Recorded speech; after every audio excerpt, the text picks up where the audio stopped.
kwa kosi Kakudi Junction kofa agbagulushi uka said na ode nam ho bibebua.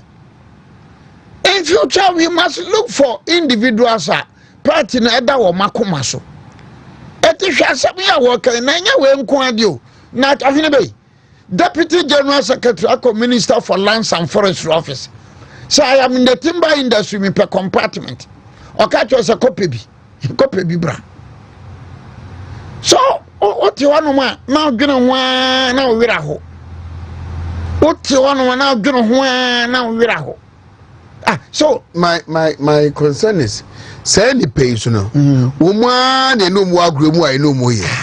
Omo so nyama dwen so mu sisa. Yesu so ade ye penti entumi nyai. Enti e be ye den. Leadership in future the MPP must be very, very, very careful. Why na you be appointed? The biaba na be appointed. Ya capable de ne nsamana atem didi apablo didi omne adwuma asemi. Ma me say de ka say yemre so me san fa nwura mu wide Ashanti region. Say metim dia.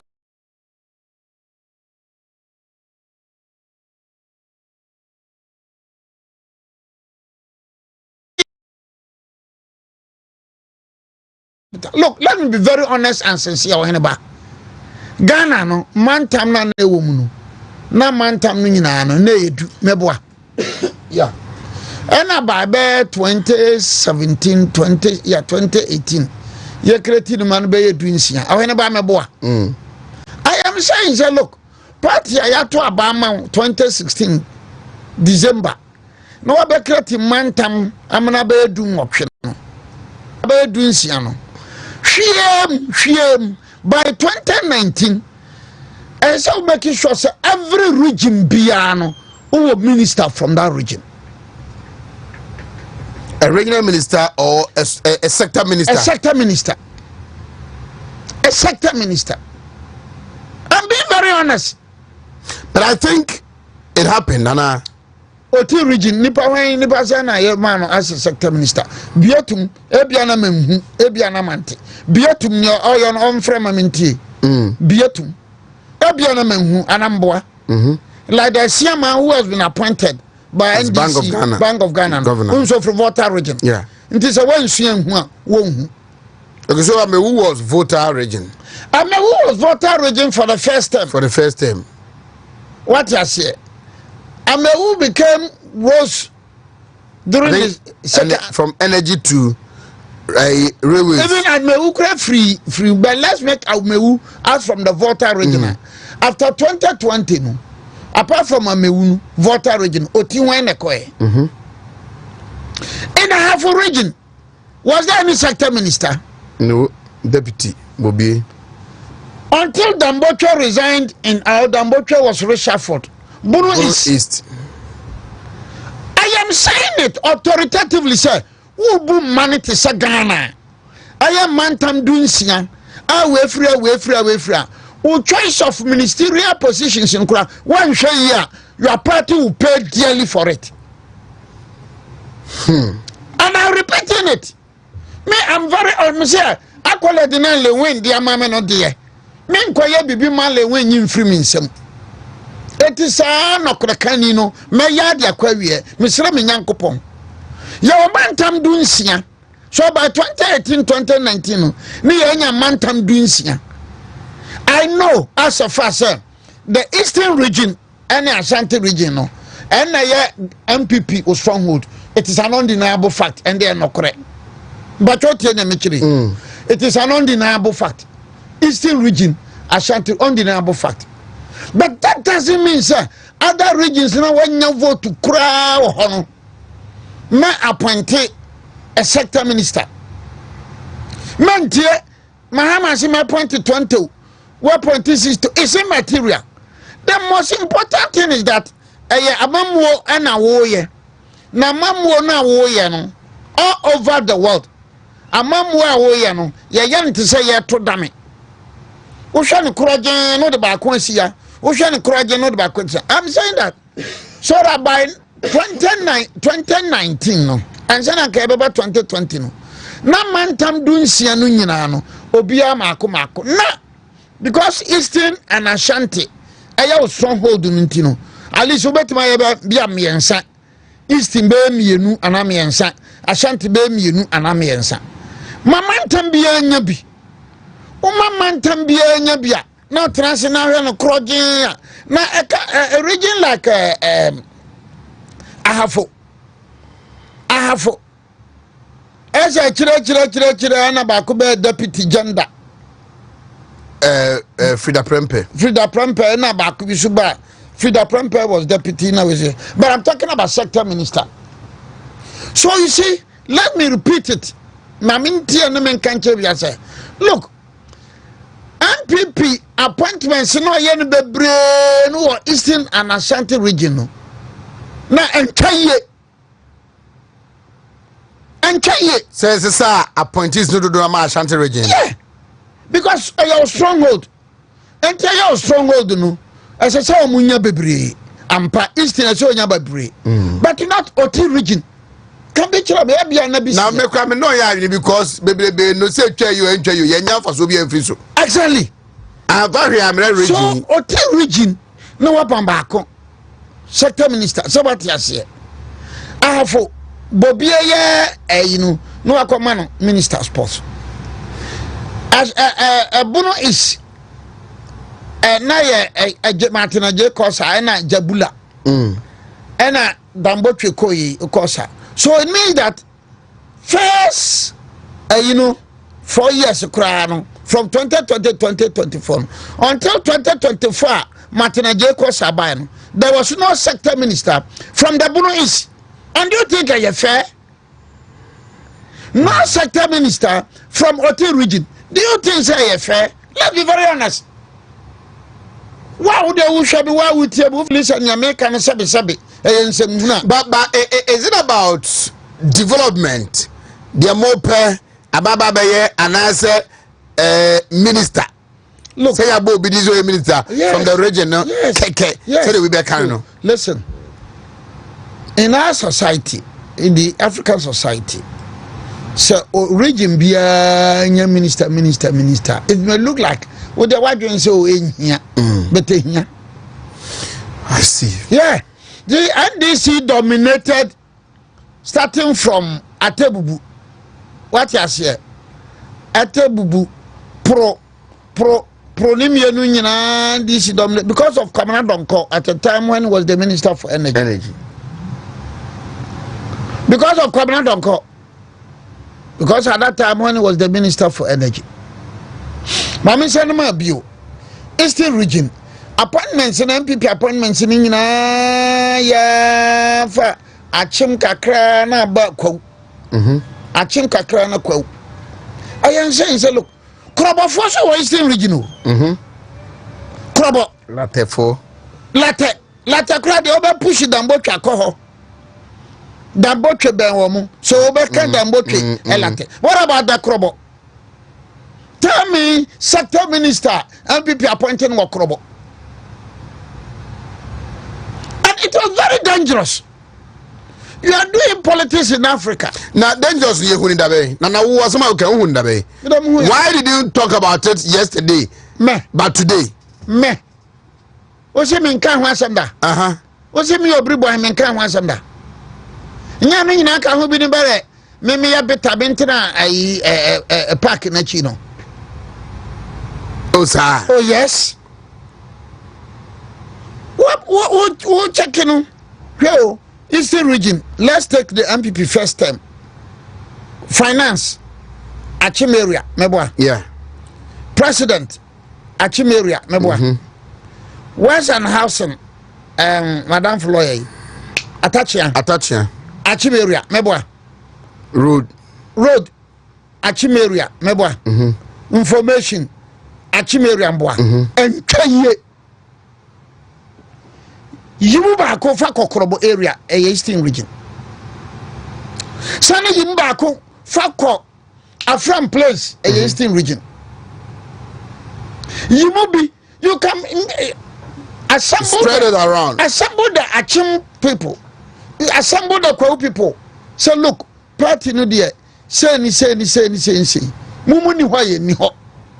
Mumuni wa ye ni ho di bia no make say mema mo be say duru no but party nti ene daachi nti ene ye party ni kan ko nti enti wodi ba ko beko krobo anja krobo ne ye omu krobo lower krobo upper krobo na afram plains no wodi bi ko ho no ubenya krobo ubenya nwona ubenya gadangbe ubenya twifuo no.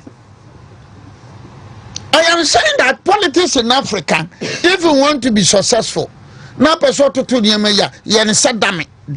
Oh, damn what thing that is how it should be done. If you don't do that politics in Africa, masa oboa. Anya Ghana nko. As far as Africa is concerned, attention because was Zambia now. SDA, you know, appointment was kiwa one area. SDA, you know, appointment was kiwa one area.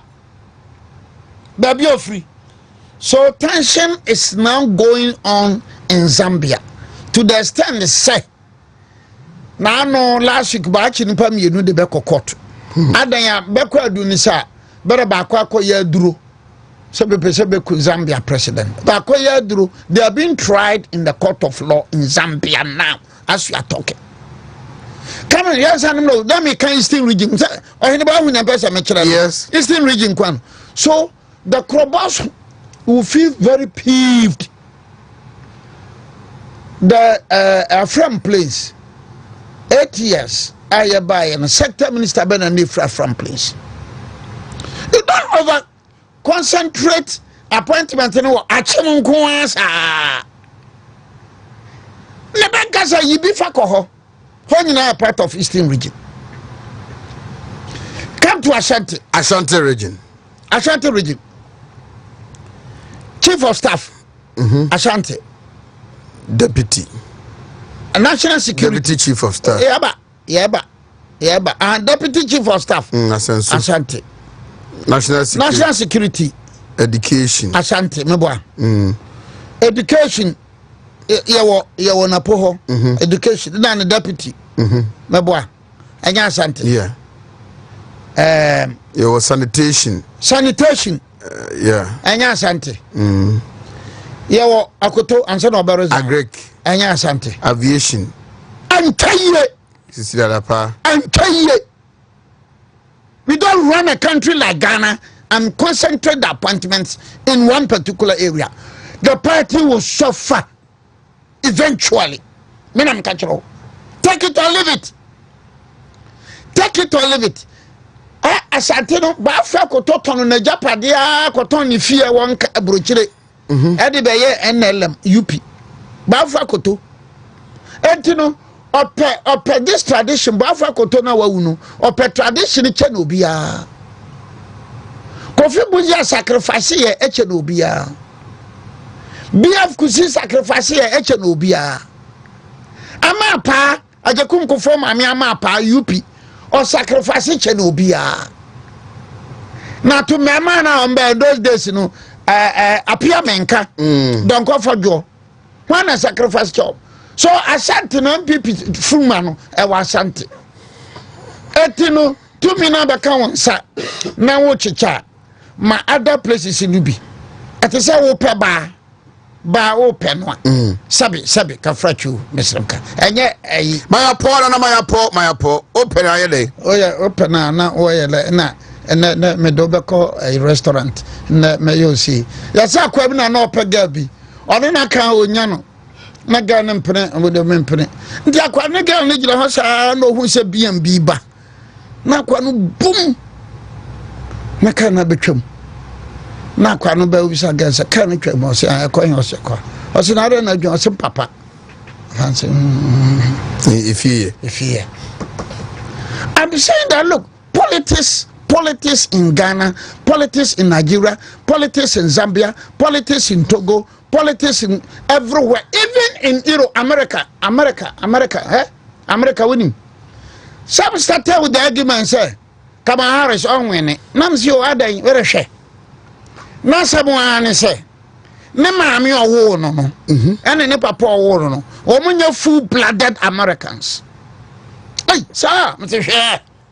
But then you're going to tell you, idea. I'm just what to share. Bank come, I want it. Necessary and Obama and Concoye. Obama, no one party be a year and a half. Yes. Okay. Unlike Kamala Harris. Both parents. Parents. I'm saying, I say, here. Yambotere. Then Elon Musk, Elon Musk will not explain to you why they took to the size of Donald Trump, but I can't be. So coming back to Ashanti, coming back to MPP, so all the aviation, wait. I am saying, he said no. And all the aviation, no, and our ministry, no, for Ashanti for the I say, Munie is still region near Munimwa, etino ministerial position, me ye back on them, they are quite half. After all, I have one Ashanti. No, why you back? Who you back? I don't know. Ababuapa, especially who you back one cockroach to say, Ebia mem. When we are mature, what do you call memo population? Now, so deputy, sir. In fact, even first, you know, Krana or Mukreti and Kran, said the deputy. No, Mamma said, my view. Politics in Ghana, politics in Africa, better than said, damn it. You have the vice president who is a Mamprusi. There's a problem between Mamprusi and Kusasi. Why you vice president Mamprusi no? Opa no akwa interior minister Kusasi ni. Okay. Why you vice president or vice president ni Mamprusi no? No akwa interior minister Kusasi ni. Jump. When be no kasa. Yan two man pipi wallahi, yan two man Mamprusi vice president, yan two man wallahi. Meanwhile, you have the interior minister or the minister for defense or the minister for national security or you could say ni. Abasa bad and ababa from. And well, I am the president of the country. Security no one means but my vice president Mamprusi. And I'm a minister for interior or defense or national or Kusasini. Munko bisabe. Munko bisabe. This is politics.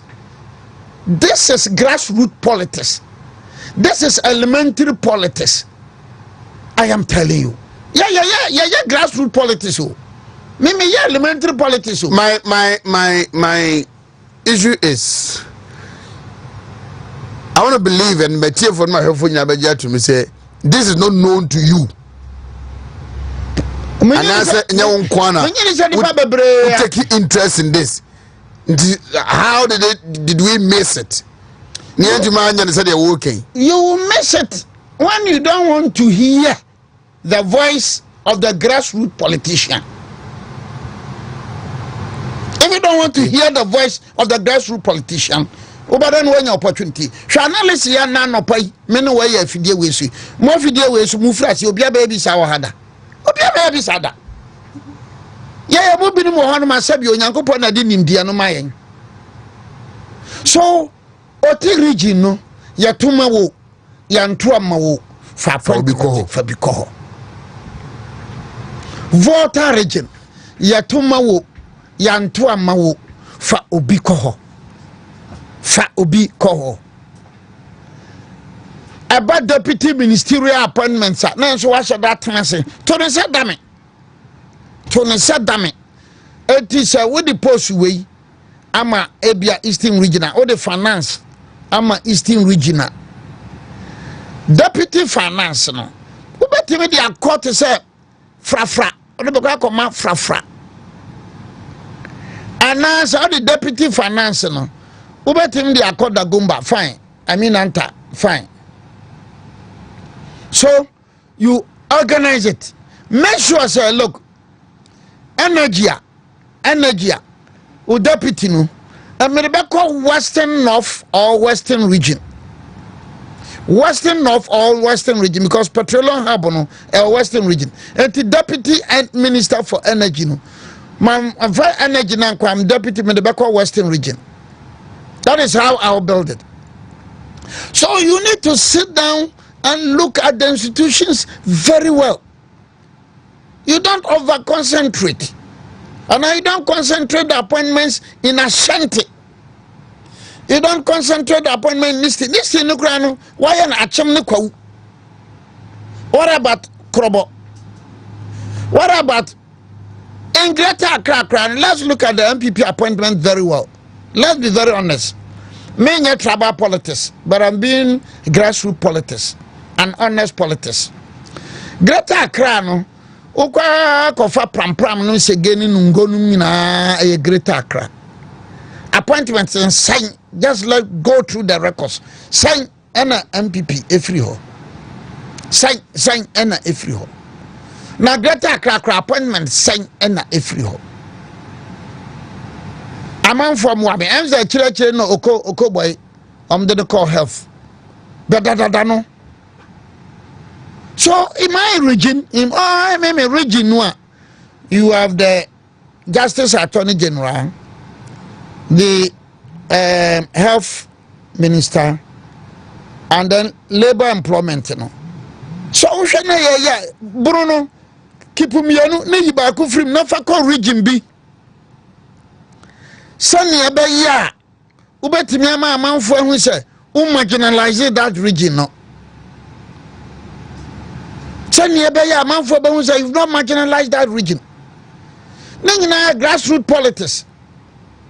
But Okoya ministers and deputy ministers, about 60 or 70% Ashanti and then Eastern. Eastern is what Kou and Achema, the party will suffer.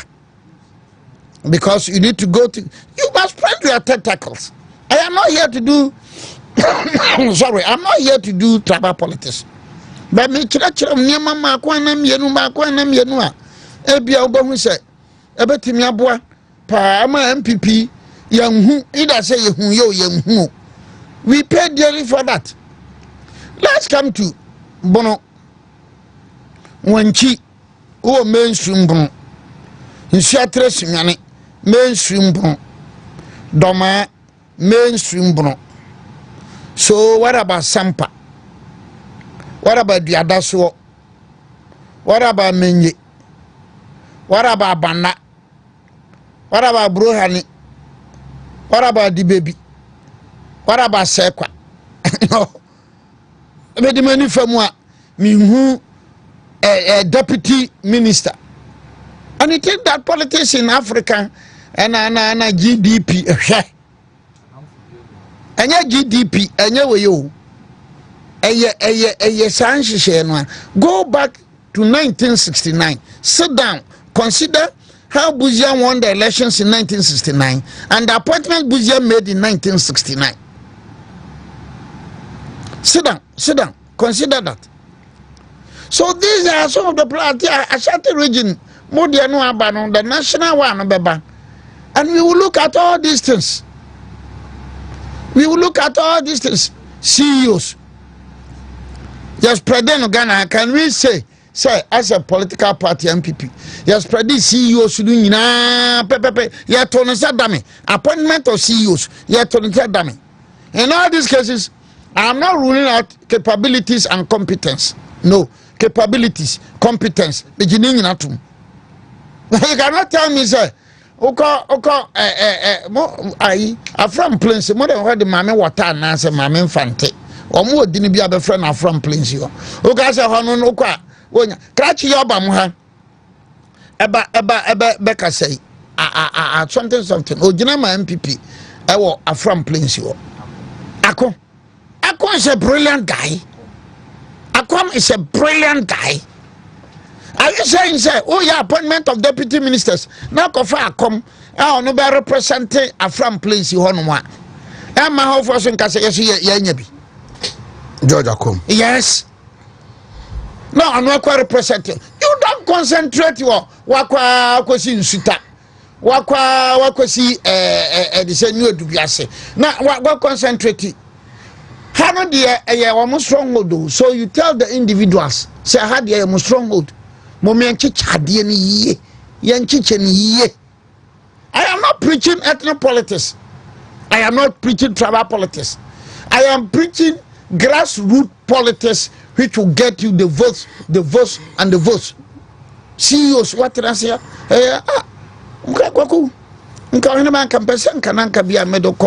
the question would be that, say, your appointment, Ashanti region Nebia 5, 6, Eastern region Nebia 3, 4, from the Achin enclave.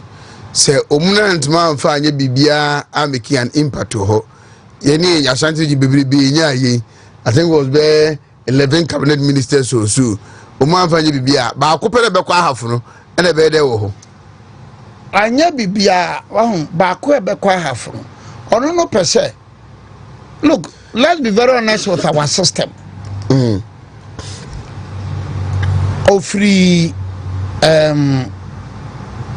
Dumosia, the deputy CEO, DVL, deputy, Naomi Chambers. Okay. Lawyer Foster. Of Dumosia. Into a corner deputy CEO, DVL. Fiebe, or Koyan Crate, of Fiapri, of Dumase, of Mantuka, of Dumosia, or Nimbia, Ebukra, Sabi. Or Cochran, or need sufficient money be a the better hotel. And first I be bank can you. Oh, first I hear an enema, or mother show singane, ben call and can. Oh, bra, Dan Wofi. I about it in Bessa Bichiri. Into any baby other.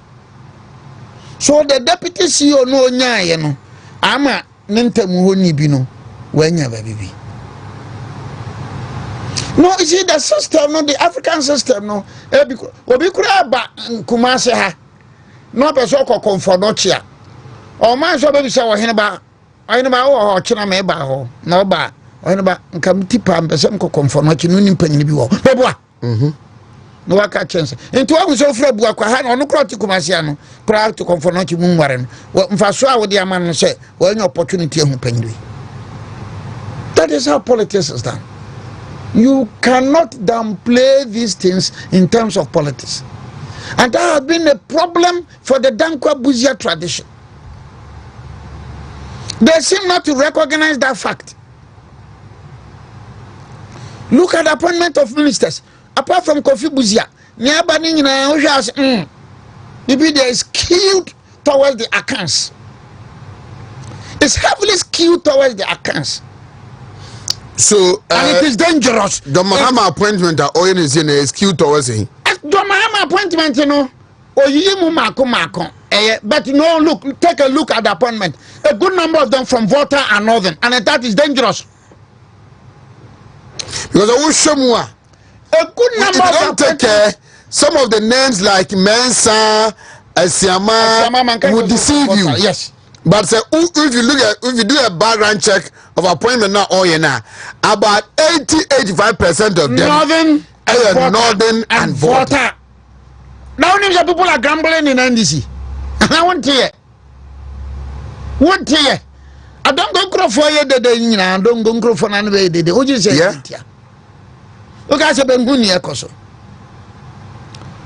African politicians, Ghanaian politicians should set up and accept the reality. Say, amamu no leadership no. Yet say ye to damn it. Me na me catch you. Ye say ye to damn it.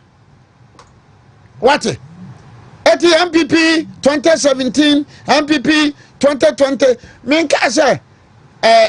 No, but I'm saying so. Looking at the tradition from 1947, urban tradition, the UGCC, the Ashanti and Eastern, no, the stronghold.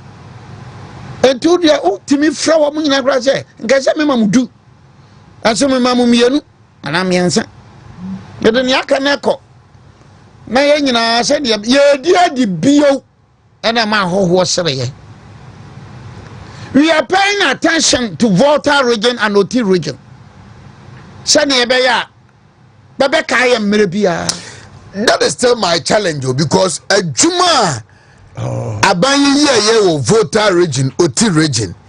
say ntimi and translate into votes appreciate ya 2 ministers ye de be ko ho no 3 ministers no e na be ye dey campaign or campaign unim ye or campaign or gina ho a say nyina ye woti region just say on can't so T region apart from Rashid, is it Rashid Bawa who Rashid Bawa Akan Meboa? Yeah. On can't say on can you Buzia won 2 seats in OT region in 1969. 2 seats. And okra da beto abanoni nsuo na yiri. Nti bentiman fa balo bosso na nko. Nti da be start ya be bo bodo kransa na beto. Bia nya bia wa bedro je konkofo. I think Rashid Bawa was 204. Then he won. Other 2000 or 204. On can't you say the OT region no? Yan to ma wo mu. On can't you say OT region no? Ba ma ya mantam na yani ji on kan no. What him say on kan. Ora mo hwe cabinet no. Mo hwe ministerial and deputy ministerial. OT ni bi wo ma mo kana minti. Sir. Me can wa din baba gudi tim. Ora ha ofri hin, ora ha ofri hin, ora ha ofri hin, ora ha ofri hin, ora ha. Ora ti mba to mo be bi ora da bi. Yeah. Oyiwa. I'm saying, sir. So these are some of the things we must look at them very well in politics. So you are not ruling out competence. Are we getting to a stage where we must admit that in politics populism pays? But who says populism to a certain extent? Who says populism to a certain extent? For instance, I know it pays in politics, but so we should embrace it. Not holistically. I have that challenge because as a student of public administration and public policy, I will go for what is right, what is good for the people.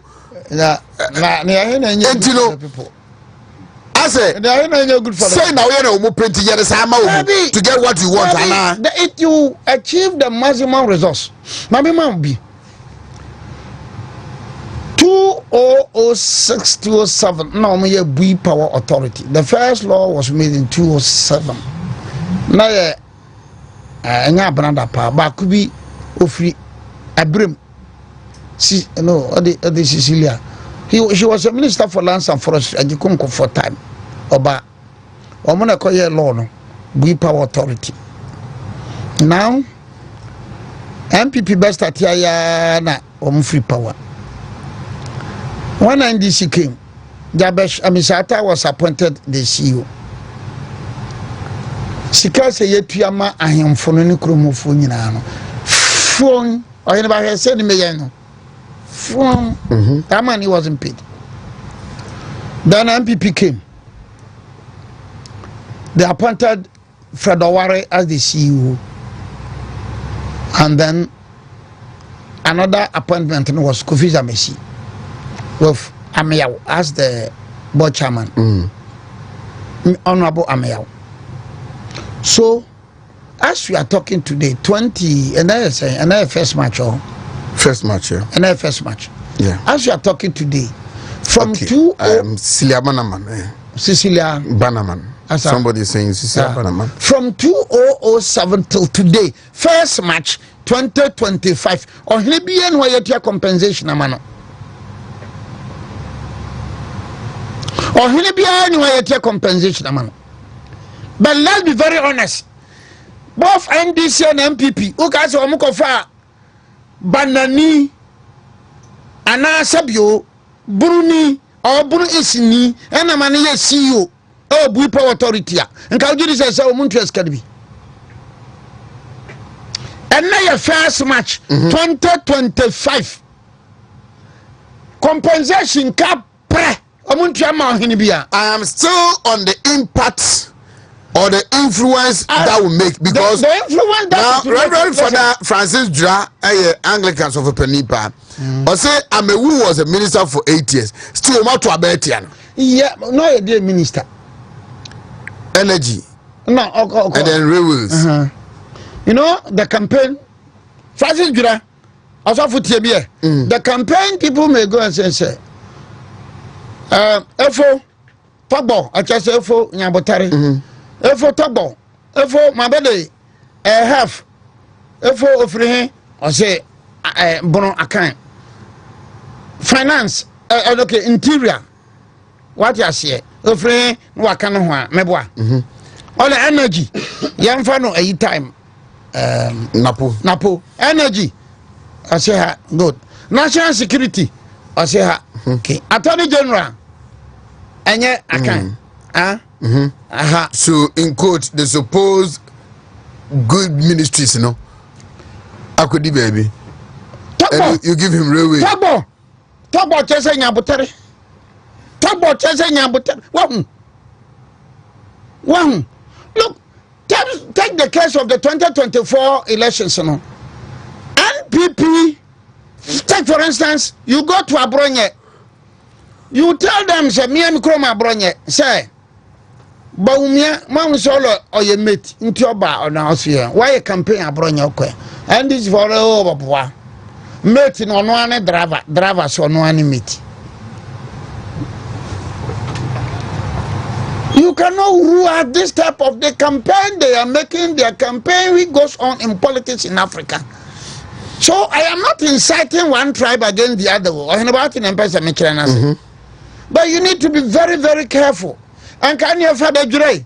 Voter region OT any other regions in where we shall vote no mano. Other than won't for appointments in the baby enco. They will tell you, as I still a man for your argument, a man for Abewusu, a deputy director of protocol, coming out from Pong. So, the conversation was kind of say, Amewu was at lands and natural resources, what called energy, about railway. Now you very, very ministry, very good ministry. Over railways here, the ministry says. Hey, railway. At the ministry says. Skalaco. At the ministry says. But you know, just opposite. Anytime you talk of water region, it comes to mind Oti region. Meboa. So the voter do thing na yanka be mum. Anyasa. So you have two regions. And two regions kura voter no ti. Amewu. Let's be very honest. Are we being honest to ourselves? Say ononkwa. Catch the protocol, say bisano. Ononkwa. So these are dynamics and politics in Africa. So Zambia there, why should they frame up the accusation say Nipam Yunuba Koyadru? So these are things you need to be very, very careful. You need to look at them very well. You need to consider them very well. You need to be okay, so MPP no so no we are broad base. Yamra ye party nim. How does the party get a right to insist on this? Because it is a presidential candidate who has become the president. That should not be. We are in consultation, but we consult who? In future, I want the MPP to be handled as the federal governments in Nigeria. Whether PDP or APC, the party has her own appointments to make and present it to the president. Until the party become very independent to finance itself. Now that can't remember. No, but party now a political party to some people there. So WONTUMI device means into become financially self-sufficient there. And then because you've been a national officer before. Over the years, what have you done? Dues. Great me insist say you're 3 and MPP, you don't need to bring money from Accra to the constitution. One, no, what in can I? What the party headquarters? Registration of members, no. Who person control in the 276 constituencies? How feasible can this be? Oheneba. What did I make it? Why don't you leave it to the regional officers to control it? I said to regional chairman and regional secretariat now. How to organize it? Make sure say card bearer member be a no konya card ID card utia usika kakra. Yabenya card. What register with Mumu? I know of this Deuce driver part near Omubeye, and from the national treasurer point of view, I don't know if it's a bit my ties your mouth for motor dues, no, was this insurance thing, and or introduce you, and party person be our premium, I'll bet you at least a year, I think 1 CD 40 pesos or so, and I know for a fact say almost 30, you know, because of that, you know, almost early stages requirement a day they were getting I think 8,000 Ghana cedis or say 80,000, around that figure, and I'm out for a show interest. All of a sudden, boom. Yeah, because you see, because you see, I've been at the national secretariat of the party. And it's a party no, be amount. BBB registration 276 who constituencies. Who constituency chairman? Who constituency this? Who constituency that? Who constituency that? I am saying that about 90% of sympathizers of the MPP are per party card or Kwako register. So you see, you must decentralize these things. Allow the regions to do it. The regions will allow the constituency. Technology and then Kwarano. I can tell you. None will cast a bear party card. Me or me will Mumumpuna, me or consuls organize our friend say, Umo mobile party card, moving cabo, one mamma ya, or more than any channel you mukwano. But is there any sense in that? I don't get it. Is there any sense in that? Is there any sense in that? Because obi pesa or no man in Korea be mra no one in trouble. Because if it's not in trouble, I don't know Buakwa no constituency on your Chamadian. Mabeja South. Mabeja South no. So be free Kanaba. They should go and sing this song to the Marines. Now 2 days. I'm saying go and sing this song to the Marines. Party officers you what Mbia. Trouble into a be free Kanaba. The trouble thing is disturbing us in the party. So the party the problem. More being country so you are advertising your ignorance. I am not advertising my ignorance. I've been a deputy general secretary for 8 years. I've been Ghana Hada in the MPP. Minim Niakoso. I'm watching an East or Sunyana Wester. Then has also be manufacturing and Emra registration. No maybe 2 days. Does it make sense? Abra party no office. Constituency be our office. Okwa Sunyana Isa or an office. Sunyana Wesa or an office. Brekum Doma be our office. Constituency no more then they'll feed it with more national. It is so be maybe 2 days. Until 2 days no Buakwa 1 man or Mokwa just ashim. Does it make sense?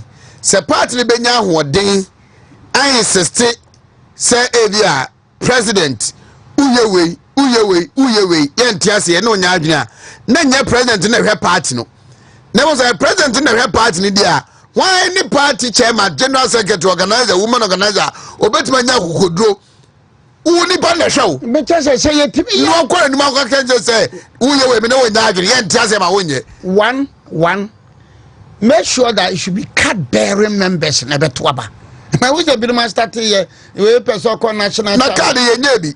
Meba card bearing. Two card bearing members no he. And in fact, meaning say Wednesday, this card reduce insurance, you know, it is supposed to be launched on Wednesday. Say Amadia. If you launch it, because it's about 3 times o make effort. Omission date. No much time. Then the period akwatra ho.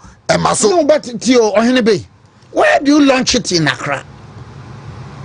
Why don't you allow the regional chairman to do that? There's not a single constituency in Ghana, not a single constituency in Ghana. Our constituency office no. Ukwa unya mema ne maya o makwadare wo abafu mu a what obetimaye. And they'll do it and feed it to the regional. And they'll do it and feed it to the national. The problem MPP nyano o subin from 2018 to na subin constituency abon wayira bidina frim bantama mention of bidina. Come on, a political party like MPP going through this. Maybe the abon nation in chenu and you didn't what Seja Yadri. Now better say unya sufficient there. We should make sure that MPP becomes a political party. Ya to a very MPP and when no some ministerial appointments in here do no. Hwe be yen sia de party no na better than headquarters I know they are motrom. No call them mampanyin say this is the MPP I'm looking for. This is the MPP I'm going to support. Now you're ministerial. Edru ambassadoria. Edru yeah. You're the best motrum. So while the president will be looking for the diplomats, you know, the MPP as a party, you know, party branches, UK, Germany, France. Yabaye Kurobia, Ghana, our High Commission ambassador, hono. Branch na hono. Yabema o mama edipa ba kwe dia share moto me de komama mpanyini se wo appoint bi wo Italy okwa we ka ho we be ka ho bi. That is how the MPP should be run. That is how the MPP should be run. We should run it as a political party. Onwa wa kukodro, onwa won bibi. When the chairman of the party speaks, or the general party chairman of the general secretary speaks, or the regional chairman speaks, or the regional secretary speaks, or the constituency chairman speaks, the DCMC so yes sir, massa, yes sir, massa. That is how a party should be run. I don't have a party. I say constituency chairman. Okay, but you maybe DC or only ho abam pacho only honey pacho. What? This is the future MPP I'm looking for. This I'm not looking for the MPP. You have about 88 MPs going to tell the president to say. Yeah, reshuffle. You be presidency Debbie. Now government so this is not the MPP Obiri Boahen I'm looking for. This is not the MP, and I'm looking for the MPP.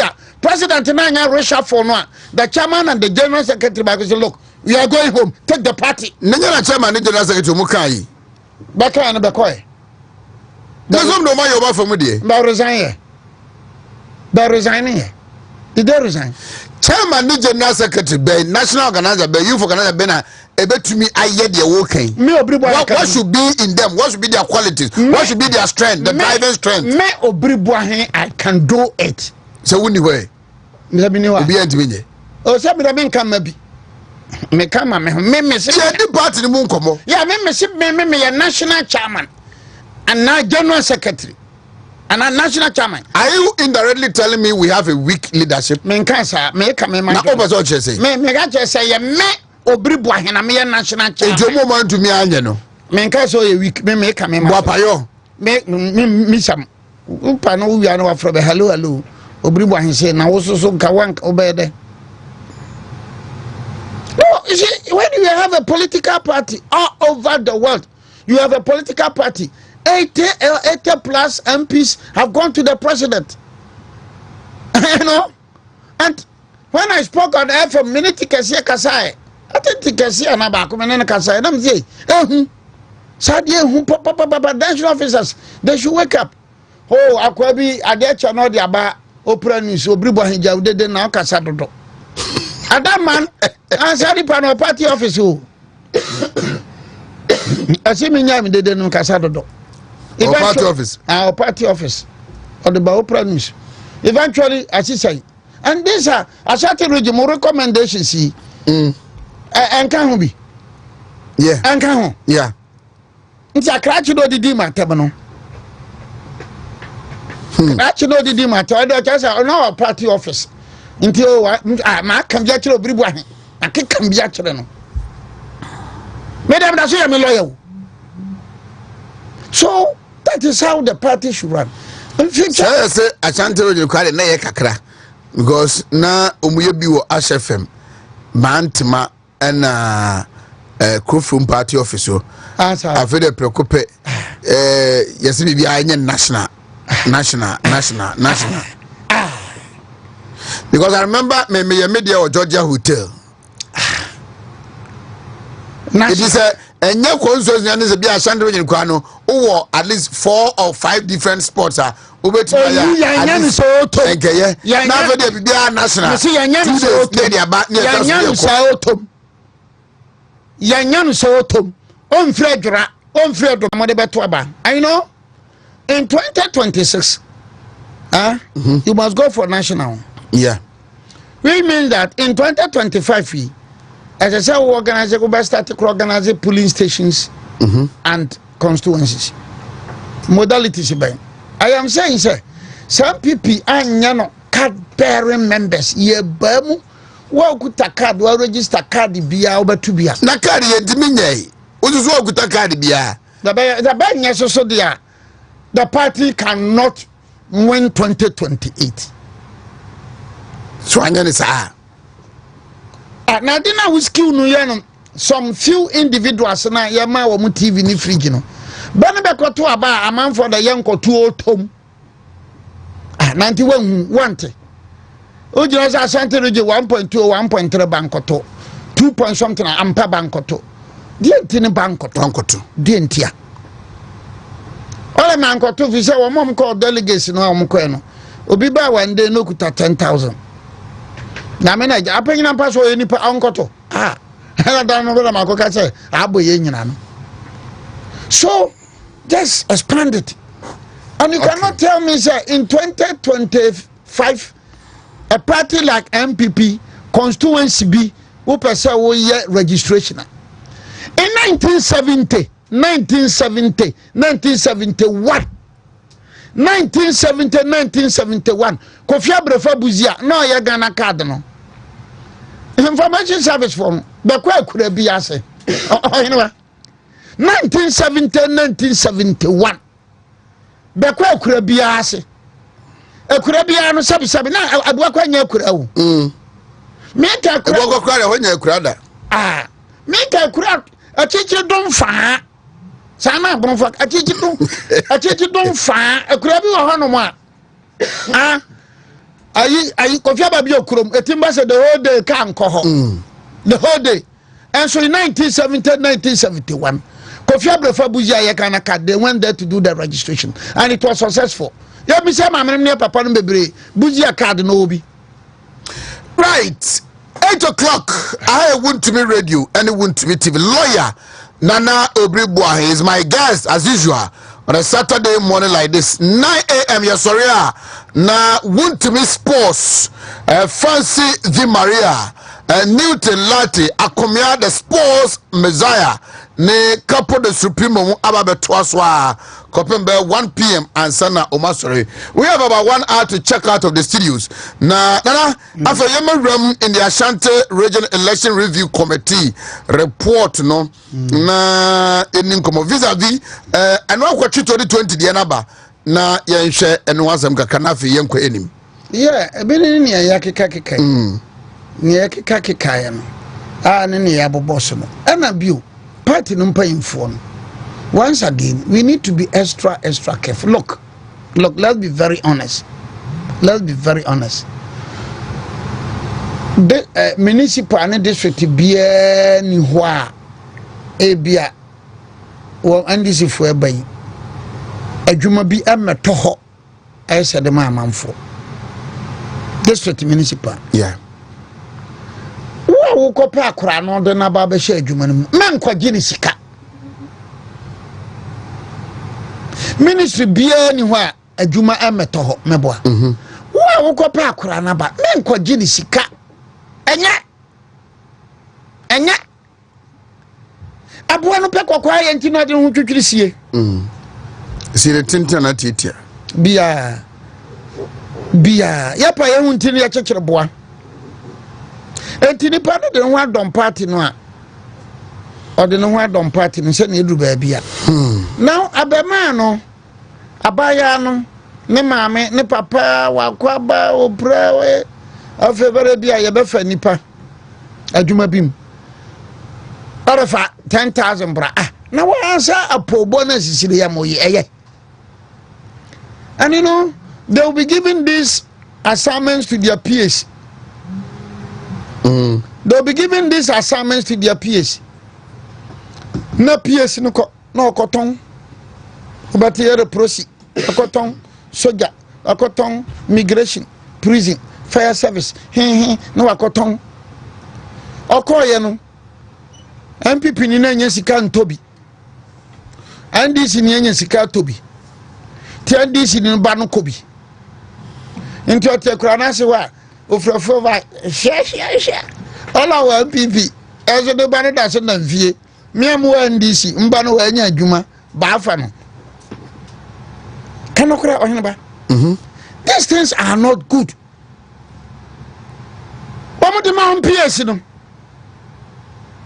na se anya sanka ye be ko afcon na nka ye me passport wa I say me ko bia fe abretin anya work up mpo afcon African country media na anya work up po no mo je wo passport amprenu ba ko ya Angola ba ko 2018 ba ko ya 2020 ten no mo je wo passport bare e kwa ya niam ba obeko bi ten na ro de passport no bre no ye ne dey ni bi sawro anya yi no mra fama de mom anya ne we ana me yende. So see, these are things which worked against the MPP as a party. In honesty, enye sika. I remember there was an incident when I was the Deputy General Secretary. One day, my office, I'm saying, "Manyaho, man, beside say the also Kentampo."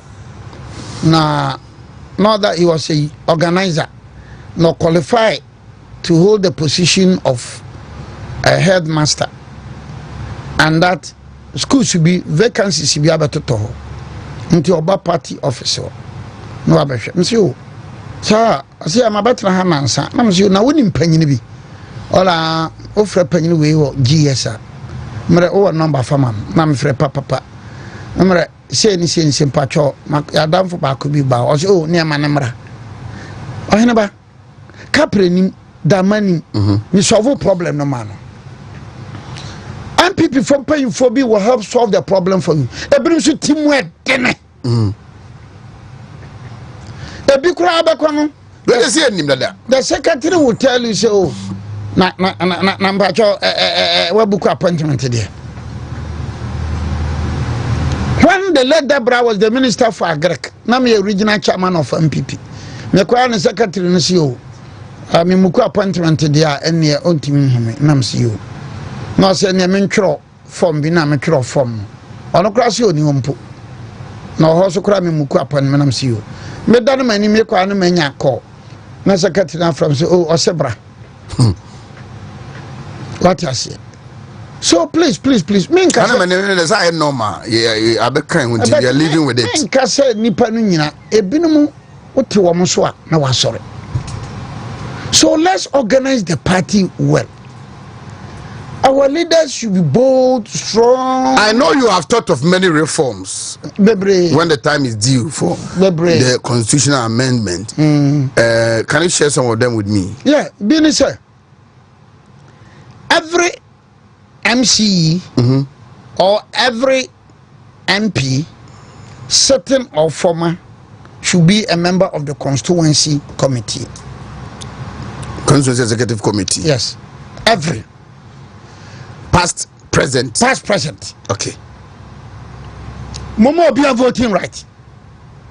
Munya is as official only voting right. Munya is na constituency chairman be why no ho a chompianta. Why no gagai. Because constituency no ba could be pencil na ma yetimi wene. But the following way no ko no ono ba ya lose city no. Every minister, every deputy minister. So, in short, former government appointees. Former government appointees. If it was reshuffled or not reshuffled, constituency, original. Mama winning Amrabi. Number one Sankwane. When you go prayer, what channel? When I wear chairman, Manamrabi. Or former elected officers. Exactly. Or appointed party officers. Exactly. Okay. I don't know the battle number somewhere, you know. You should stretch your hands. Then the external branches, you know, as they make room for members of the external branches, you know, the members of NEC. The Brebaya members of NEC. I have been saying, say, Oko Yuka, Omuwo, I think 28 chapters or so. Chapters, no, at the Senka constituency, Omuwo, the same officers, BBR. Now, Yabetwaba branch, Niano, Yamomo, I think 12 slots. Enipa 12, any few over. And the branch executives, you know. For UK example, omuyi free na kano umache di ama 28 chapters nese ntino munu nko decide ntino ka ebi kwampa why not say bia chapter bia chairman enya voting right. Exactly, because if you go and as bia chapter bia chairman and the secretary, chapter bia chairman and the secretary. Sorry. In UK, in France, in Belgium, in Italy, in US, in here, they are resourceful enough. They are resourceful enough. Brobefi Martin Kens crown on your chairman. Martin Kens chairman, yeah, Richmond, double chairman. Good. Brobe no cry on your chairman one Martin Kenson. Huh? Okay, kids also brobe na squabona. Okay, ono ye Telford chairman. Or no cry na yere. Yeah, people from paying for your kwa bruchira. Or Motimitria Hotel, me or Timitria Hotel 10 days. 10 days on any yere. 10 days. So in effect they are spending much, but their say in the part no not fair. Limited. My chapter be Emrabi. Now say US who are about 100 chapters no more, who now ubeju ubeti omukana. And more about two about the general elections there. Now what for UK now UK more adopt constituency back. Now they say is na ponu I want him fa. Yeah but two about there. Unim sa de no. Say edu sa ye be election a chapters no and I adopt constituencies wa how. Because now me call ye, me call Telford for meeting, me call Reading for meeting, me call East London, me call North London, Swindon, and other chapters. When we meet no be a constituency or adopt ye. It do about to also you say branch ni na no one constituency, not even region. Okay. Yes, sister. I do be am people ni ya hu say sister ni sister ba wa bruchiru. Na obeto aba national elections ya mama amanfo afiri ha momento aba no at the constituency level no say there sa aba na ye beto no regional national presidential declarative constituency regional national say koto say ye to constituency a me kan kire mpanyimfo no say enye successful. So regional elections, you know, say ASBia maybe card bearing members now to be a young to the constituency base, if you are quality. This is a general election. The national elections is no that to the constituency level. If you are quality, wow, winning. Then say, Niboka Crab, be near Quishao, stadium, as you said, do. mmena de ne ma this guy me be coming to be mmena de do anya nkwane ana anya sikire na ebedi ana wo no aka so de sebe ya party no na ho odene party no na akurase so no sebe ya no eya sunwane a western sunwane east abebe ye no a national na dan sunwane so enye de dan domase so enye de dan brekum enye de dan de san gengen enye de dan wanfie enye de dan nkran kwanta enye de. So your general conclusion about the reports and then the upcoming one from the Michael Quay report. Michael Quay report no futu am de o man say mokoye no te say osafo mafo recommendations na whatever. Afena means that can be. We lost elections, you formed a committee, osafo mafo and the group went round report na e Ebinum say if you ask me and come will be anti. Okay, near well show me one. Because I have seen people criticizing say yes, for where I sit, I know say Ashanti region it wasn't deliberate. Obina leaky. And I yedi munkomo. Now we leaky. The party has gone for elections. The party has lost miserably. Was he again to say Roman New York Bonica? Roman New York Bonica. Canania Bonicano. You can hear booty softenings. No, yes, I was. You are expecting said national one so buy a more some young Camu be anti. No, who are reforms. Martin Luther, the wall of Wittenberg, that was 1517 or the Quataro. Reformation or the Monjel reform, Roman Catholic Church cried the Coboho. All over the world, Martin Luther, Wittenberg in German or the Coboho. I didn't know my party no ayano. I don't just say my idea, I am my young Hundia, and you may party. Because somebody was appointed as a pulling agent, Domasi Presby School. Because through one more, and a Methodist school. Me kodru honoma awura nipa se na to aba olo nipa na beto aba no de mintimi nkyerem se na woni paper wote ono pulling agent adan ya re brana no ye pulling agent ono olo koto aba no wo ba bi oto aba no, which means that some pulling agent no kura MPP for fan wo on free ho adan aba de na party na lusu azan because you're polling station elections no obi advertise it near that yen say back be crap polling station obi perform no kura bia wanya bi. How do we run a party like this? And then in future also more constituency officer biara any member of the electoral committee, more regional officer biara any member of the electoral committee, Mama national officer biara any member of the electoral committee, Mama Jubilee House office of the president biara any member of the electoral committee. Because I say a call a just by election. You know, in Ashanti region, chairman regional executives no. Into regional executive biara no 10 elected plus 17 no. Ono Nanen County 16 can ubia at least 3 or 4 constituencies or so.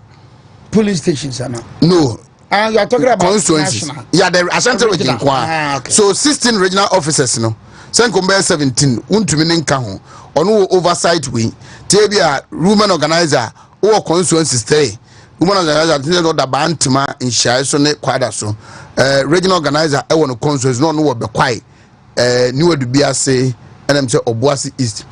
Nasara to be our 3 constituencies are one will manage those 3 constituencies, you know, and then you report to him to be an online day and move in. That was the campaign structure. You call a juso by election. Nipa regional officer na oda honomono kwakwata. National for free Accra by I will move to 2 Muniema.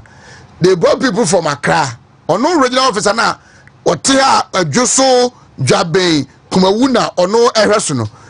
He didn't even know Uje wante ho asem mpo.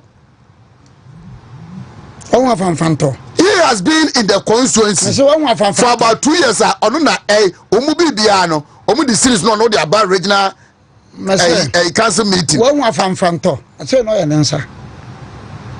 You see? Kuma would the same thing happen? You see? And the same thing happened at Jachikwesin's place. As enough, it was worse. The same thing happened at Jachikwesin's place. The same thing happened at Jachikwesin. And then one was in the election day, is we did the sharpshooters. Yeah, shooters. Nay, Bakukane can but sharpshooter na Bakubi. They shooters. They shooters. Sikana wa mode ma binum se o mon konko frafra manfo mra no biya gene wa buka na taso. The MPP yade no me Obiri Boahen the MPP yade no nya yade ehu mame. Me Obiri Boahen uka se me nkote aha ne na me meyam ne me fa mako ntonkom to so ne me hwe MPP ba bia yade o me fa mfa wa ekitam kiti ekitam kiti MPP by elections offering Kanayaba, or my own or the buyer, or my Anthony or the buyer, or my especially Serbia Oba Ashanti region, so you are free. So in future, MPP for no, I'm more sure me am with you. Mon fee money, mon my money. State of the Nation's address. Enya bia na polling station official. Enya bia na constituency. Enya bia na na hwe ne ko hono domasi. It means that the polling station elections in Ukraine o manye na wa boya yanka obi free baby. But how say a party like MPP and then would about for my test con for you?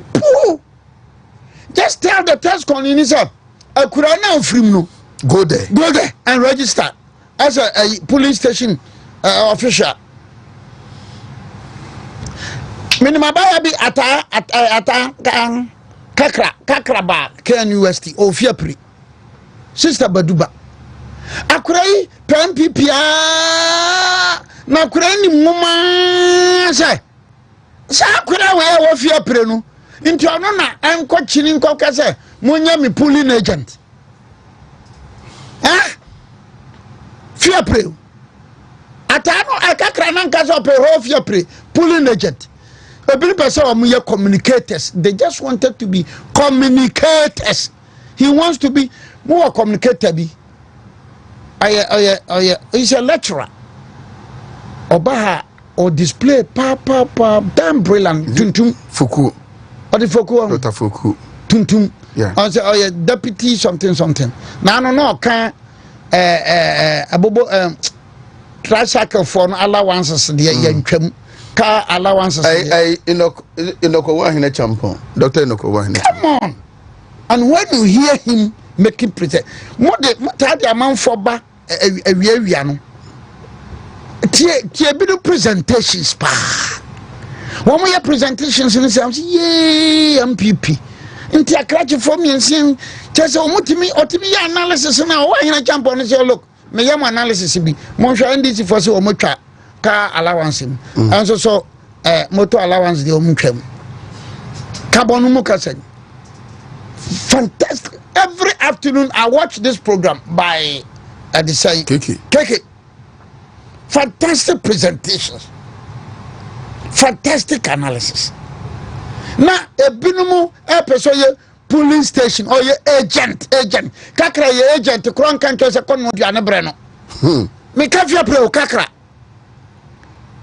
na ya ye bibinu ya ye nte say bosumbi apona zan because somebody wants to steal the thing from the polling station. Now what they call constituency. Say the beya or no be winning constituency. Say the beya betima winning original. Say beya be buanamana winning one national. Adai. Who can contemposia brosania? Who dadana na dukrum? Who so many hafidia? Which are jawa ajo? Communicators. Now you go to Sunyane, but you suspended the say. I suspended binum. But binum is good. There's a guy, Baba man, PK support him, the bad done MPP for Mode or Maba program. So analysis by na PK support. Analysis Obama or Boahen, Opokuase, and now Kwasi a Joseph Bishase, some of Brabra.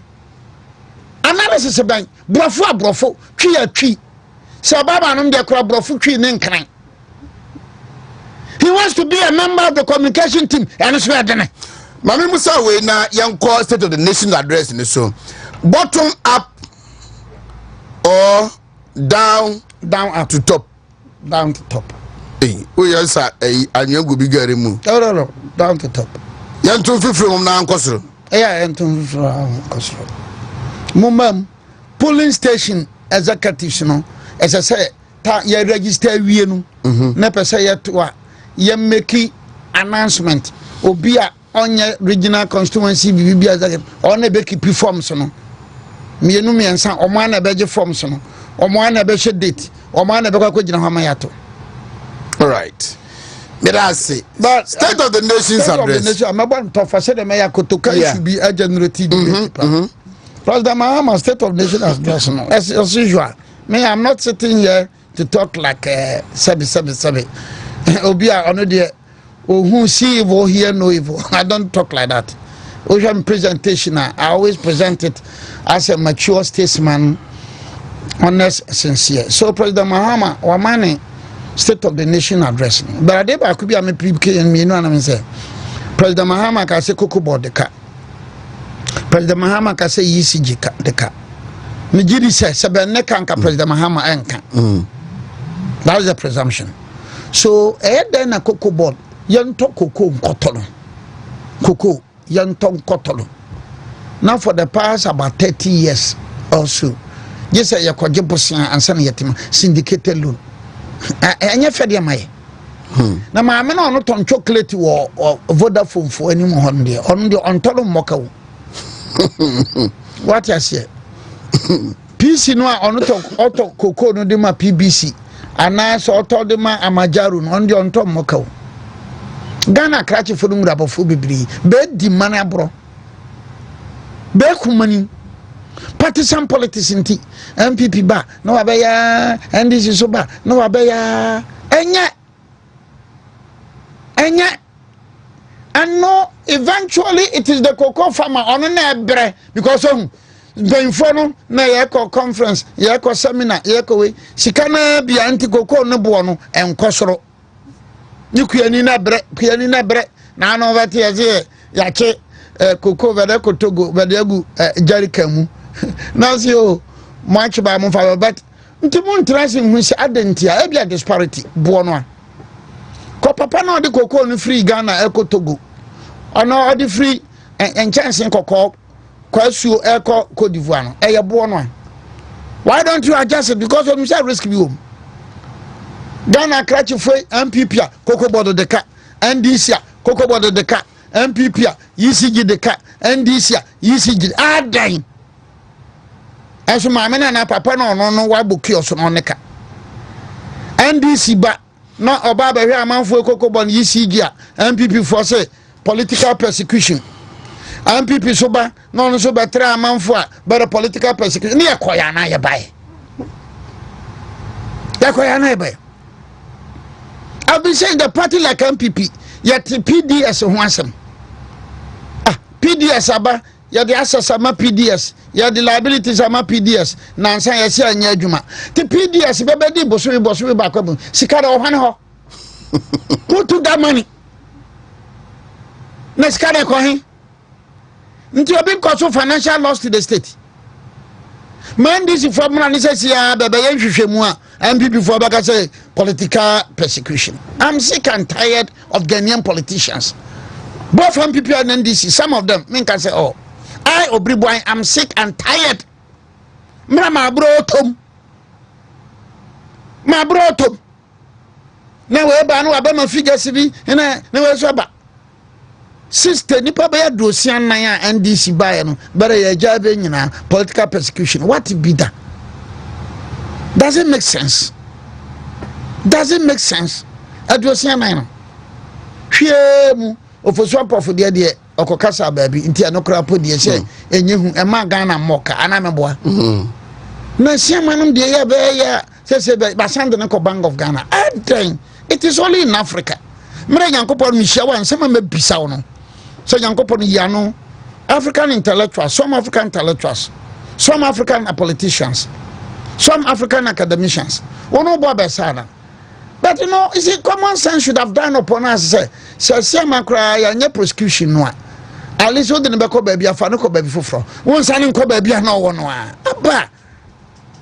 Aba na Ghanaian intellectuals na no President Mahama Kwesi Baba. We are talking of reparation. Why didn't you reparation, man? A good number of African politicians, intellectuals are rogues and crooks and liars and cheats.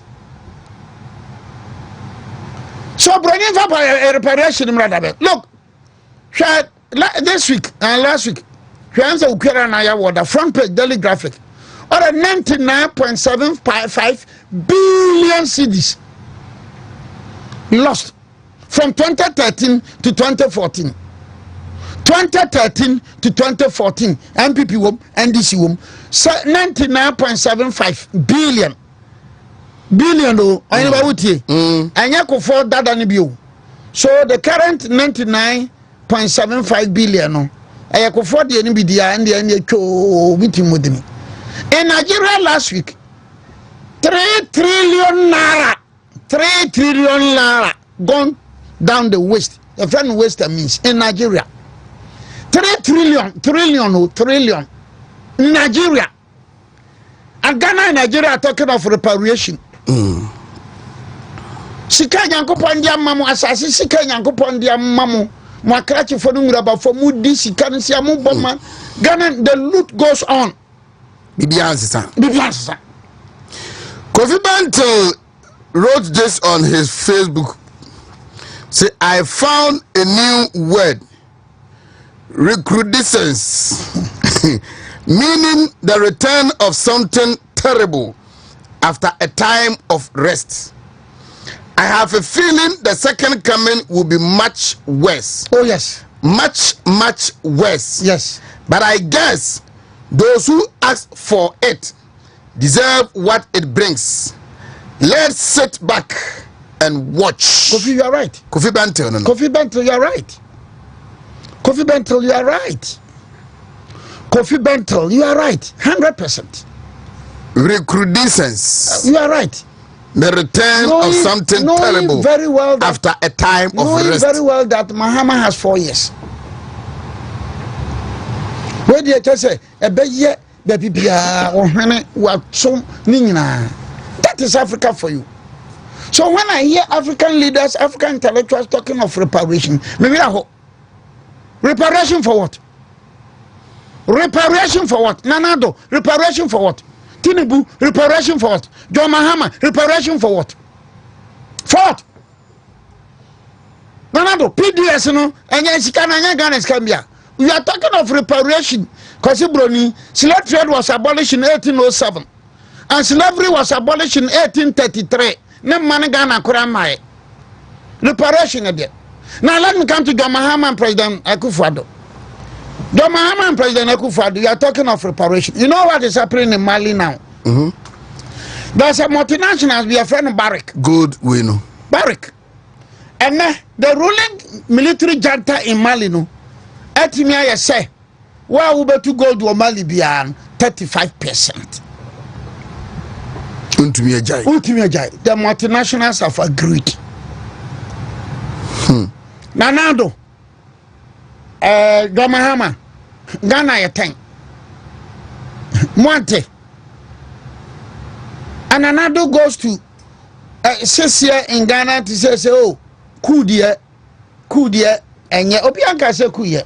No be house kunya, Abi Babajinda, or Lanchi the book, so I wanna call a guest of honor. Babajinda Lashiko. Nothing about us. I never Babajida Lanchini book. Obia was a kunya. Babajida Lanchini book is so one oko. Babajida, why you could? Oh, could and who annulled the elections in 1992? Ona ma Biola mayor president no. No book na nado ko e. Ono kra na ko. I say assistant mother na ya misre. Look, I am saying that. Nyankopon am my African say ni yesitie. Nyankopon kra hwe Africa hwe so chena brofo. Because the resources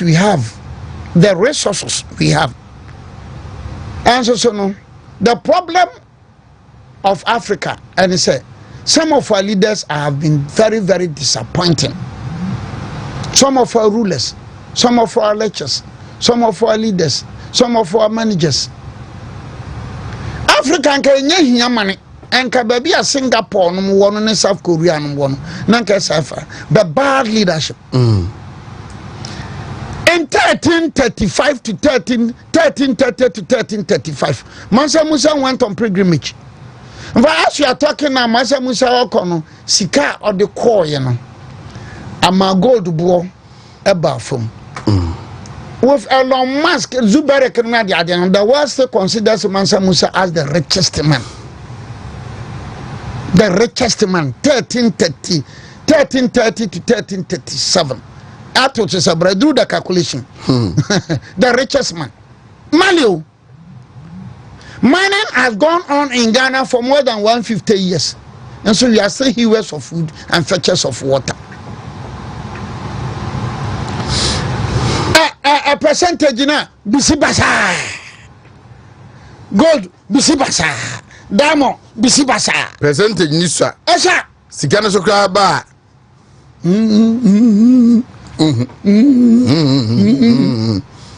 From Ejapa to Gold Board.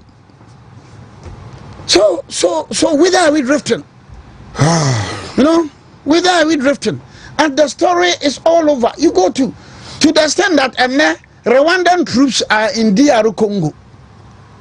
Because Pokagami troops not there Onyesika. Why is it that the Malians and the Nigerians are happy with the presence of the Wagner? Because the Wagner troops, you know, or more the helicopter drones, no, they are monitoring the fundamentalists, you know, into Amana perform in Casa Free. So if you sit here in Ghana, or you sit in Nigeria, or you sit in Cote d'Ivoire, now a general statement to say, Kuna ba Burkina, Kuna ba Mali, Kuna ba Niger, Malians, no, are happy. They are happy because what their democratic rule didn't give them, the military junta is giving them. And the same thing is happening in Burkina Faso. Yeah, it's happening in Niger. And the Burkina Faso, or says you are the bank right to see Rasso. Yeah.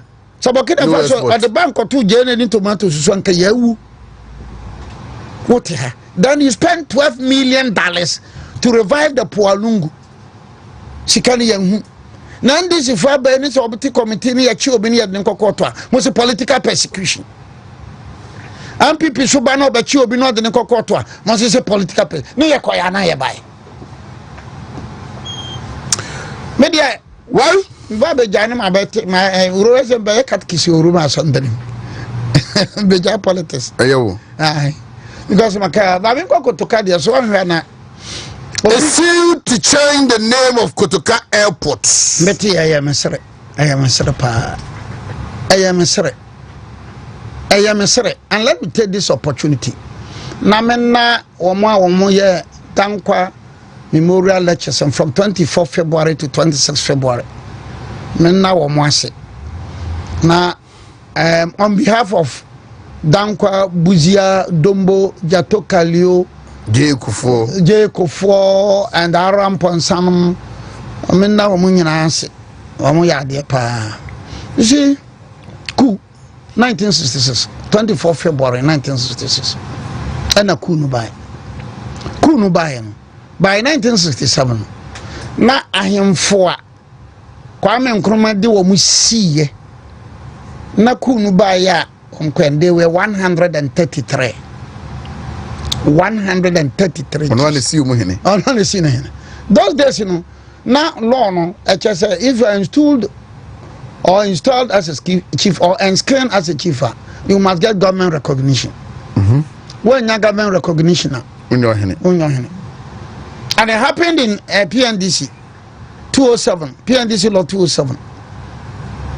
Recognition.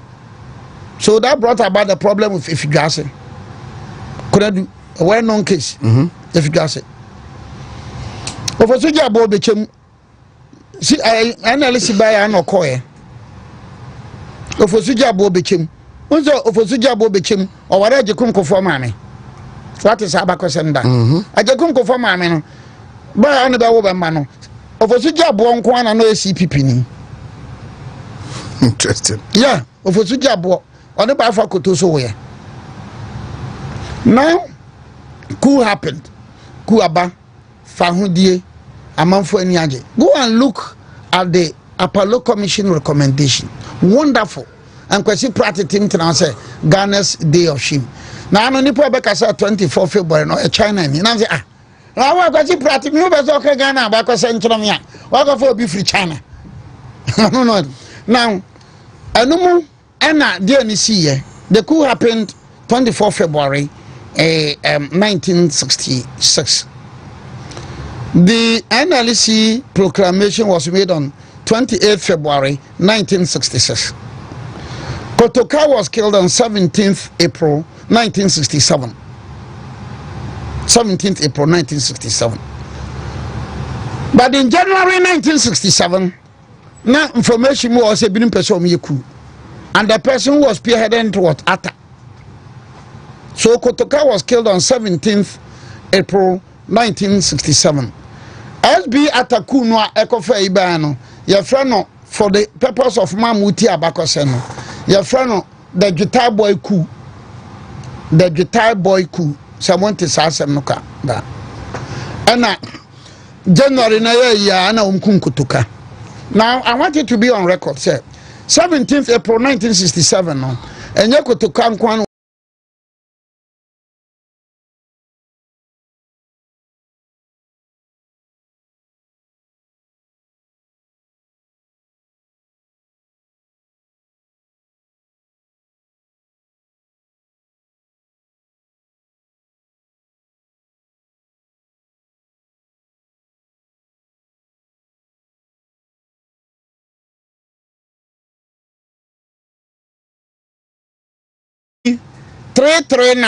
Of 1967. Decree 339 of 1967.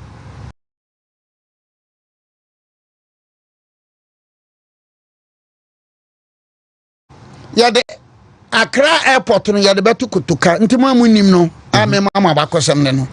Accra Airport no ya de betu Kotoka. Anu nti na kofa no Kotoka International Airport. Ya besi statue ama Kotoka. Ya the barracks bi betu Kotoka. Ya be pass and gardens bi ama Kotoka. Ewom. Ya be si dane ama Kotoka maame. Ya be si dane ama Kotoka yire. Ya be hwe Kotoka mma. Ya be hwe Katraveno. Katraveno had 3 wives. Na yire miense ni nyina ya be ma badane. Ya be hwe Katraveno mma. Ya be hwe Katumbokolo yire. Katumbokolo mma ene Katumbokolo ne maame. Sergeant Osai Grushi, so that was the law, and that law was amended in 365 of 1971. Amended baby kakrebi. So that law is still in existence. So if you ask me as a lawyer, say, make a court, me could change you to Kadina with the Mr. without prejudice. Oh, I am sorry. Kwasi prat mo kano take it from me to the mira mo nyina mo ho ya mesere. It's a decree, and by section 34 or article 34 of the section 34 of the transitional provisions 1992 no an act of NLC, and once naming it and that decree was passed by NLC no section 34 no no you cannot touch it. Okay, I see. That is the law. That is the history. That's interesting. Yes. You cannot touch it. You cannot touch it. Now Supreme Court no without prejudice you Where I'm person be back as a contempt. A jana the contempt na ba ya senti. And now go and look at this case of Kwamba Fuale Sabronya versus the Attorney General. The judgment was delivered on 24th June 2024. The Supreme Court of Ghana, speaking through Tokono. Justice Tokono. Tokono. You will find a lot of cases that the Supreme Court will tell you, say, oh, that's a way in your interpretation. The Supreme Court will tell you cases are a interpretation. A interpretation, and I will go for interpretation. So a interpretation, you don't go for interpretation. The Supreme Court has brilliantly canvassed that position of law in Kwamba Fuale versus the Attorney General. The unreported ruling delivered in 2024.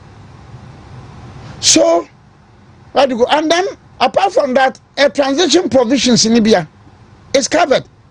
So, no court. So, if the Attorney General is to go to court, so the Attorney General is to go to court and say, hey, no court. I believe that the Supreme Court will listen to say no court. It's 34, a woman, no court. Because people think I'm fighting here almost say didn't be that sorry ya no didn't to Kotoka International Airport. David it's a law. Mrate Amra wontimi decree wontimi kan ho asem. Pantwe udwa ho enye umwa na enye ukwa na enye pantwe that is the law. Timtis see people but matters see people for about to say or my dissociate themselves from whether they will dissociate or they will not dissociate. But you know, I have a little worry. Bibi kakra hame. When you enter hame. Potoka yang ni. Bokolo yang no. Aveno yang no. Anytime this issue comes, I don't hear the Anglo chiefs coming out. But anytime a comment is made about Jerry John Rawlings, you hear them coming out. I feel very much worried. I feel very much worried. Because I just said, go to Kadia. I'm going to be rolling. But that is not fair. All right, 45. I will continue to respect Rollins. I will continue to respect Kutuka. Okay. 45 minutes after 8. Yeah, but sorry. Now, yeah, the Ghana Premier League, no. Commencing on 7th March, you know, and a best sorry. But before that, you know, Nana Buamina, and Ravinia Poyando, Ebe Fiaha, na Yedin Komono Basimbi. So, in fact, I wasn't privy to it about Nanako Kudia Koko Sohene. Sebe, me ever party a Kunyaso, and to say, a Chinabina me prepare free more. I don't expect Sabon soon be never born who they will say or free more, and you know. It was very unfortunate. In fact, I told him I'm not aware. It was very unfortunate. And yeah, yes, we were free mo. And Sebe, no matter what, we knew we could have someone free man. And I found who the compulsory it was very unfortunate. Me pan watch our man on behalf of Ministerial Yando and. It is not coming from us. And but it was very unfortunate, you know. Matisa Buakwaso, boy, I'm in one Cabra, and I was your by Yibu Krum or Buakwa.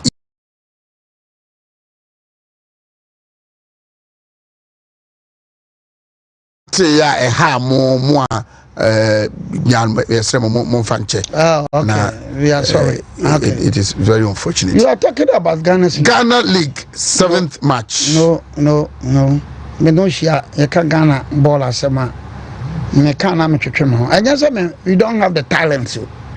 You have the talents, but how Ghana's league is managed, how it's run, intimate as it. Yeah, league. No sabi to say a mansam. Sabi basa bisi basa. Yeah, league to say sabi ya man yosem. Bisi basa. One basa ya ho asem aba. One say basa son Arsenal started. In fact, it was JYP who started talking about the bases. Then Kwame Ntofiako started talking about the buses. And then nipa bebree and buses no ho asem krada ne MPP na NDC. Omo NDC na omo efi no very well pa. But o hwe enso no krada ba ko aba bi krada enye krada on the buses ne tontura.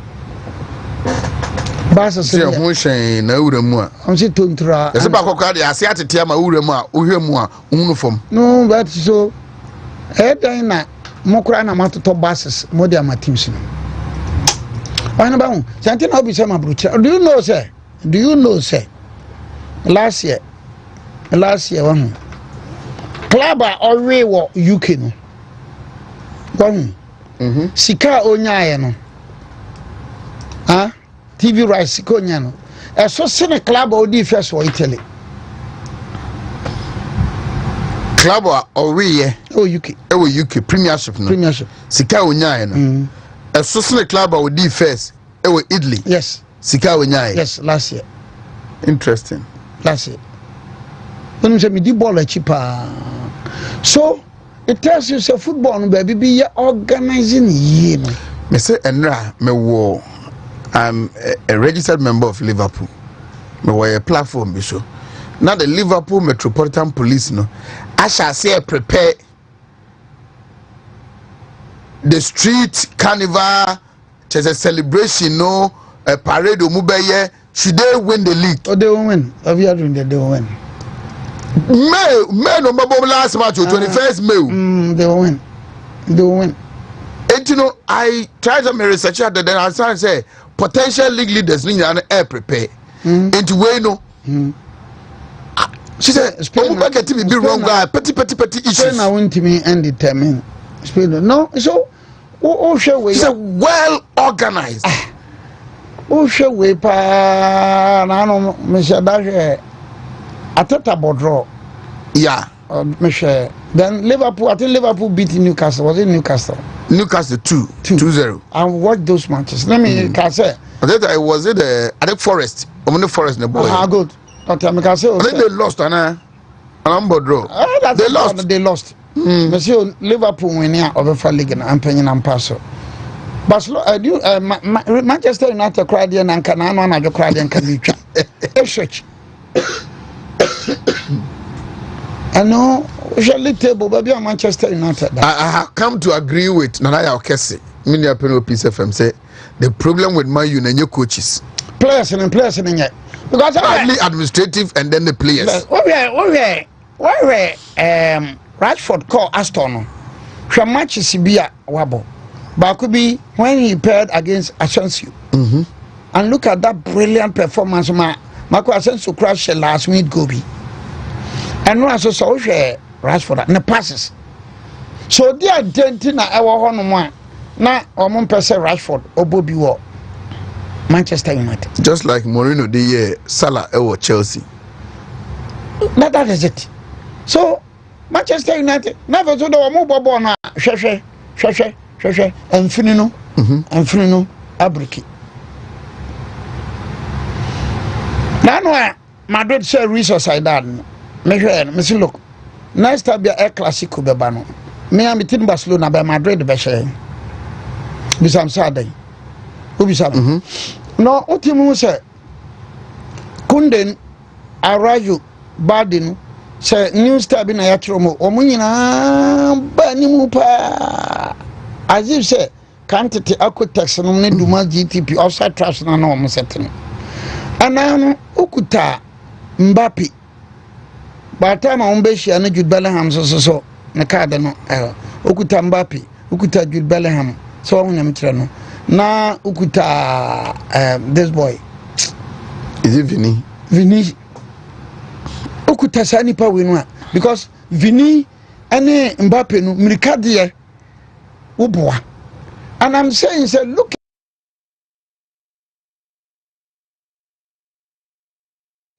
say and I don't think that me am Barcelona beat Marshall. So it is a old Ghana league no one somewhere. And I catch us I come in Simaben or Tridia. Yabaka one some kakra. But organization no and yet no TSC parking or Masana Kosu or Mokoshe park no senia esisi ye kotoko ne nhyiatre na obi yi no life ma yehwe on the mobile phone ti na yehwe o mo de basis do o mo se yamani nwuram so ahwa yeah 2025 o mo se yamani nwuram ama pole kura so hwe obegina hokura na oboto to sa no ono o mo gi achinye sade tina mo memfa basa 2025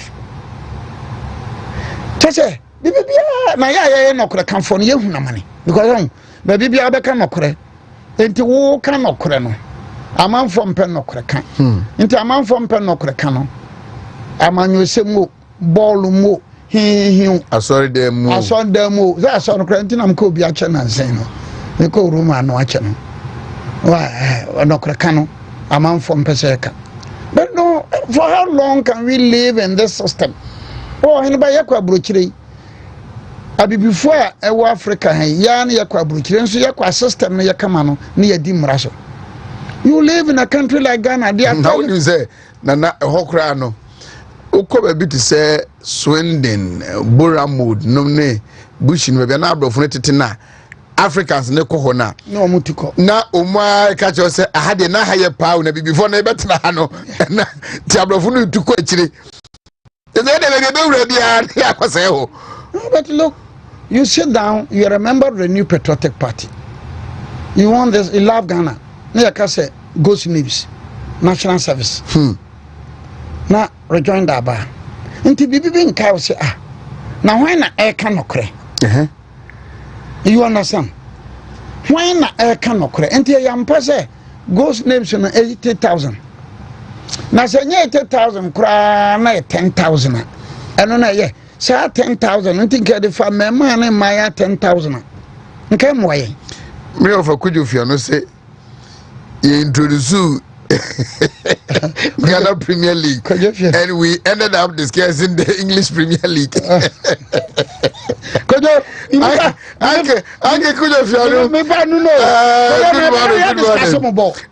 No, so strong Liverpool. Liverpool is killing you, pa. Oh, the mommy said, and Monaco, they say, journalist. Senior in Monaco. Senior Monaco. Monaco. Was you be a Ghana Premier League? They say, a chance 7 match. I've heard him coming up with TSC. I will change because of Liverpool community. Oh, yeah, because of Liverpool. Because it looks like a broche bono. Because yeah, if you crack a bono, no me yam Manchester United. Oh yeah, because the Manchester United is predictable in recent times. Is it predictable? It's my club Barcelona. What's an anno yane Electoral Madrid. They let 2 deal and send actually he says they just say 4-4. So Ghana football. It is a Ghana politics. It is a Africa politics. Because the honesty is not there. The truth is not there. PDS here or MPP. PDS is here. Yaka PDS as some ecosystem. And then me say Tama Habo Penina Wabahon say ombe yi taxes be official. Yampa. So MPP I don't think I need those taxes. COVID. And so now, okay, MPP for be justified and I say COVID the war. So taxes in a year man about for one. And this is so and this yabo pot a cemented 100 Ghana cedis about. So I'm not comfortable. And I think that some African leaders, some African intellectuals are disappointing their people. Football here, boy. Oh, we not. But anyway, Akwabi my romance be in UK and saying no nyadwene. He downplayed AFCON. Yeah, I did Karaga. Karaga. You mean Karaga? He downplayed AFCON. Honestly. My Ferdinand can be children. Yeah, but you don't need to downplay AFCON. You don't need to. And yasem naba. And then you see the African organizers so should make sure. Barcelona and Real Madrid bono. Barcelona and Atletico Madrid the bono. That night na Germany so Poka. Yeah. That night na Italy so that na.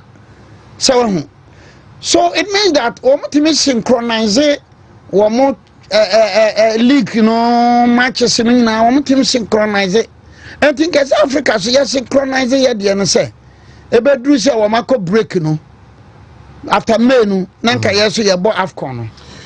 Well, now the argument is that yebo AFCON May show to todo. Why ti asema o can show to to. Nti so better ma. Okay. Nana meda say bindu akata Jeffrey fa so chia. Hey, about to say ho. I'm a master. For the records, last week was 39 because in the co-hosting. Oh, I see. And unfortunately, we could do prior so. Man, to me, uncle. But next week, I will be there. On a year started, on a Kevin Taylor started. And we are monitoring with rapt attention. We are monitoring with for the records. With rapt every family. Kevin Taylor. Me monitor with rapt attention. No, bro, for the Quran, the Kumino. I was a rapt attention. Me monitor with rapt attention. I remember that say, yeah, sorry, sports on Benjamin Monday. Yebe sign Abba say na yaba bidin come on WONTUMI 1013 WONTUMI TV on Facebook and YouTube. And Panibi come me treat me ndimedana se pa say uwa se chere Samaritan resort, a nice place, restaurant. Come on, we on me to massage so I'm sorry say me prepare me for so maybe come mama massage papa bi na je so mo bonyu mi India for you bi Grassroot for the no friend was wa bra me do call lunch na must come out treat and so I'm very grateful to come chamber so we do me and can hopa utimi na tifri ha come chamber so several times sir now the day me nante say just say and join that one now the day oh me da eno kwa na me disua de unu obi na de da na say nkwa oh okay me da say ye me so me da say nyame ade ma adwoada anopa no nsiam pa mu